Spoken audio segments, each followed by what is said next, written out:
तो श्रीमद् भागवत महापुराण कहती है उस महाराष्ट्र में भगवान भोलेनाथ भी पहुंचे हैं। हाँ, जबकि महाराष्ट्र में पुरुषों का अलाउ नहीं है, केवल एक ही पुरुष रहते हैं, भगवान श्री कृष्ण। पर माई बाप कथा कहती है महाराष्ट्र में भगवान भोलेनाथ भी पहुंचे। मैया पार्वती जब तैयार होकर जाने लगी, भगवान कैलाश पर्वत पर बैठे बैठे कहे, गौरा तुम नित्य यहाँ नित्य ना संध्या को कहाँ जाती हो तैयार होके बढ़िया? मैया बोली, बाबा हम वृंदावन जाते हैं। क्यों? बाबा वहां महाराष्ट्र रास्ता है। शिव जी बोले, महाराष्ट्र रास्ता है, कौन रचाता है? और बोले, बाबा भगवान श्री कृष्ण रचाते हैं महाराष्ट्र, वहां सब गोपिकाएं जाती हैं और हम भी गोपी बन के जाते हैं। भगवान ने कहा, देवी मैंने जीवन में सब कुछ देखा है, पर मेरे इष्ट का मैंने कभी नृत्य नहीं देखा, रास नहीं देखा, मुझे भी दिखा दो। मैया पार्वती हंसने लगी, बोले, बाबा आपको कैसे दिखा दें? क्यों? वहां कोई पुरुष ही अलाउ नहीं है। भगवान भोलेनाथ बोले, अगर पुरुष अलाउ नहीं है तो एक काम करो, हमें भी नारी बना दो, पर रख लो। मैया पार्वती ने कहा, बाबा आप कैसे? आप तो जा ही नहीं सकते। देखो मैया ने कहा, बाबा वहां जाते नहीं हैं। भगवान भोलेनाथ ने कहा, नहीं तुम कुछ भी करो। देखो भगवान भोलेनाथ ने कहा ना, पार्वती से बोले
बोल वृंदावन बिहारी लाल की। कल हमने लाइट की ज्यादा बड़ाई कर दी ना, तो ऐसा लग रहा है आज लाइट को बुरा लग गया। शंकर जी बोले, देवी पार्वती से बोले मैं भी चलूंगा तेरे साथ, तेरे साथ में। और देवी इतने नहीं, मैया बोली, फिर राधा संग मोहन नाचे तो मैं भी नचूंगा तेरे साथ में, तेरे साथ में। भगवान देखिए अपने इष्ट से मिलने के लिए ना बच्चों जैसे, देवी रास रचा है ब्रज में भारी, हमें दिखा दो प्यारी बिरज में आ गए हैं। मैया पार्वती ने कहा, बाबा ऐसा नहीं होता जैसा आप कह रहे हो। फिर बोले, बाबा वहां क्यों नहीं जाता? और आप तो बड़े भोले हो नाथ। ओ मेरे भोले स्वामी कोई न जाता उस रास में, उस रास में।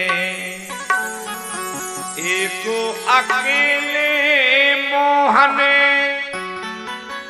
पुरुष है महारास में, महारास में। और नाथ आप तो बिल्कुल ही मत जाओ, क्योंकि आप जाएंगे ना तो दिक्कत होगी। क्या दिक्कत?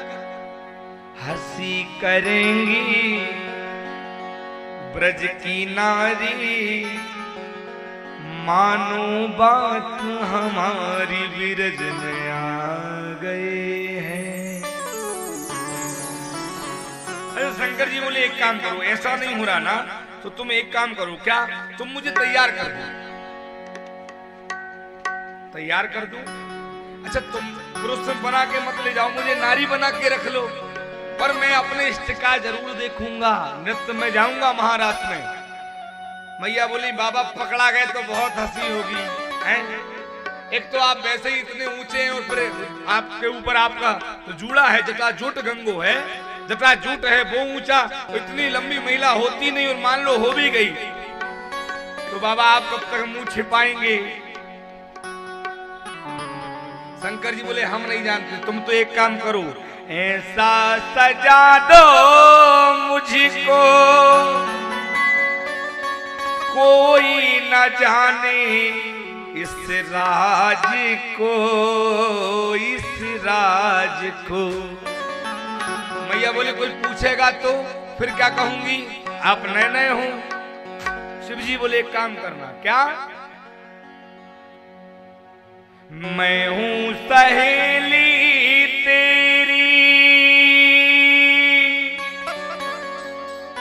ऐसा बताना नटराज को,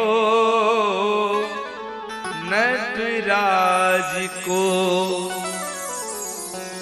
मैया ने कहा बाबा आप नहीं मानते तो ठीक है, आज भगवान भोलेनाथ हैं अपने इष्ट से मिलने के लिए लगा के सुरमा, पहन के साड़ी, चाल चले मतवाली बिरज में आ गए हैं।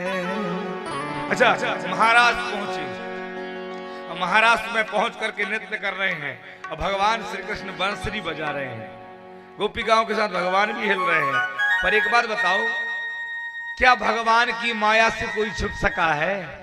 जिनका नाम ही मायापति है हो, आज तक भगवान से कोई छिपा है? भगवान कन्हैया एक झटके में समझ गए कि भोलेनाथ आ गए। भगवान कन्हैया ने कहा ऐसे अगर भगवान को पकड़ेंगे तो मजा नहीं आएगा, है हमारे इष्ट से हास्य करने का मौका छूट जाएगा। फिर भगवान श्री कृष्ण ने बांसुरी बजाई, देखिए, और ऐसी बंसी बजाई जो भगवान भोलेनाथ ही के मन भाई। हाँ, देखा मोहन ने तो समझ गए सारी बात को, सारी बात को, और ऐसी बजाई बंसी, कैसी के सुध बुध भूले भोलेनाथ हो, भोलेनाथ हो। जब सुध बुध भूले ना तो पता ही नहीं चला कि साड़ी कब सरक गई। हाँ, अरे रास में सिर से सरक गई जब वह सारी, शिव जी की सर से सरक गई जब वह सारी। भगवान ने देखा, पकड़ा गए दादा।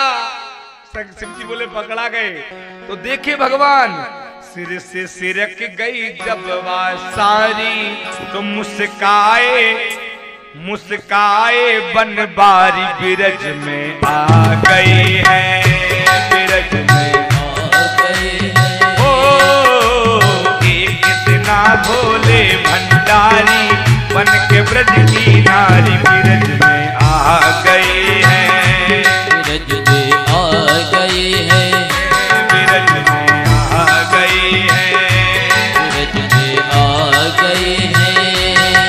कैसे आए थे पता है? कैसे?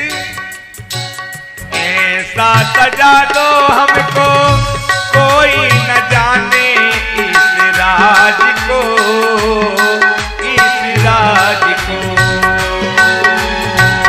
ऐसा सजा दो हमको कोई न जाने इस राज को, इस राज को। मैं हूँ सहेली तेरी, ऐसा बताना नटराज को, नटराज को। मैं हूँ सहेली तेरी, ऐसा बताना रजराज को, ब्रजराज को। लगा के सुरमा पहन के साड़ी, आज सुरमा पहन के साड़ी, चाल चले मतवाली बिरज में आ गई है, बिरज में आ गए हैं।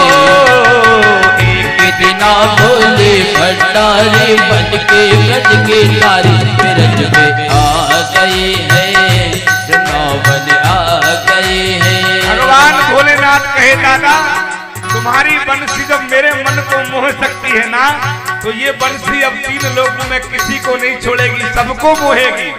हाँ, जब तो संत मुनि महात्मा कहते हैं अरे बांस की बांसुरी तूने कौन तप कीन, 3 लोक 14 भवन सो तेरे आधीन। उसी दिन शिव जी ने कहा बाबा अब ये किसी को नहीं छोड़ेगी, और विचार करिए, आप भी करिए विचार कि मुरली काय की थी केवल बांस की, जिसमें इतनी कलाकृति थी। अच्छा, एक साधक ने और भी गाया, एक साधक ने श्याम की मुरली के ऊपर गाया, कहा प्रभु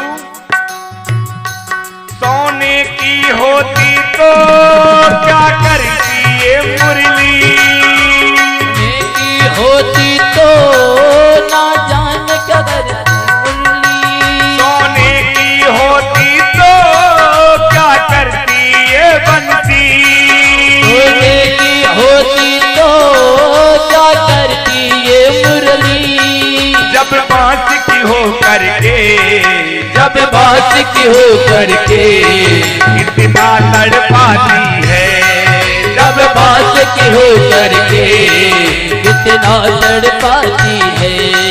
ऐ श्याम तेरी मुरली पागल कर जाती है, ऐ श्याम तेरी मुरली पागल कर जाती हरि है।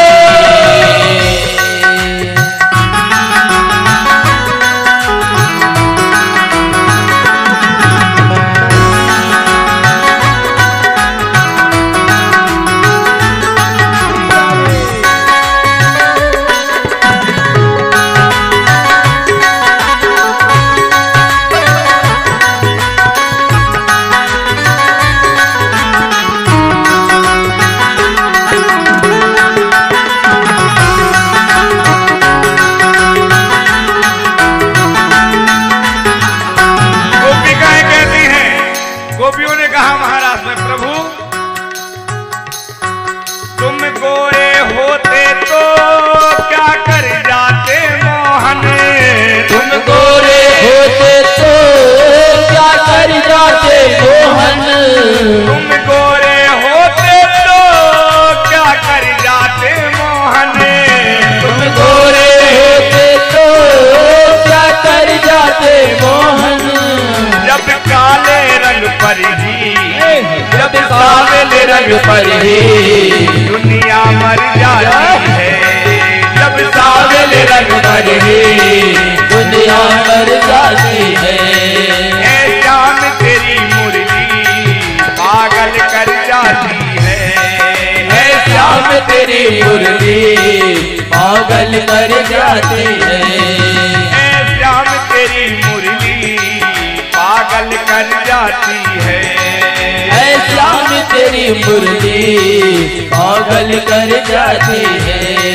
कभी रात रचाते हो कभी बंसी बजाते हो, कभी रात रचाते हो कभी बंसी बजाते हो, कभी रात रचाते हो कभी मुरली बजाते हो, कभी रात रचाते हो कभी मुरली बजाते हो, कभी रात रचाते हो कभी मुरली बजाते हो, कभी रात रचाते हो कभी मुरली बजाते हो, कभी माखन खाने की कभी माखन खाने की मन में आ जाती है, कभी माखन खाने की मन में आ जाती है। मुस्कान मधुर मीठी पागल कर जाती है, मुस्कान मधुर मीठी पागल कर जाती है। श्याम तेरी बंसी पागल कर बनती पागल कर जाती है। मुस्कान मधुर मीठी पागल कर जाती है।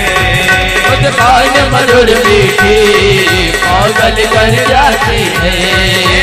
जान तेरी बनती पागल कर जाती है। जान तेरी बनती पागल कर जाती है। मुस्कान मधुर मीठी पागल कर जाती है। मुस्कान मधुर मीठी पागल कर जाती है। पागल कर जाती है। पागल कर जाती है। पागल कर जाती है। बोल वृंदावन बिहारी लाल की। देखिए भगवान भोलेनाथ जब गए ना, सभी गोपियों ने मिलकर के भगवान भोलेनाथ को भी प्रेम सरोवर में गोता लगवाया। और जैसे ही मेरे महादेव ने प्रेम सरोवर में गोता लगाया, भगवान भोलेनाथ भी गोपी बन गए। और भगवान भोलेनाथ का एक नाम और पड़ गया, गोपेश्वर महादेव। बोल गोपेश्वर महादेव की जय हो। जो लोग वृंदावन जाते हैं ना, तो मधुबन में जहाँ जाते हैं, मधुबन में जब हम प्रवेश करते हैं ना, तो मधुबन में प्रवेश करने से पहले भगवान भोलेनाथ महादेव का मंदिर आता है। और उसी मंदिर का नाम है गोपेश्वर महादेव। भगवान भोलेनाथ उस गोपेश्वर महादेव में आज भी विराजमान हैं। और हमारे वृंदावन वासियों का कहना है कि आज भी भगवान रात्रि में उस मधुबन में रास रचाते हैं। जितने मधुबन के वृक्ष हैं सब रात्रि में गोपिकाएं बन जाती हैं। मधुबन में आज भी रात्रि में कोई नहीं रुकता है, केवल भगवान श्री कृष्ण ही वहां मौजूद रहते हैं और उनकी गोपिकाएं।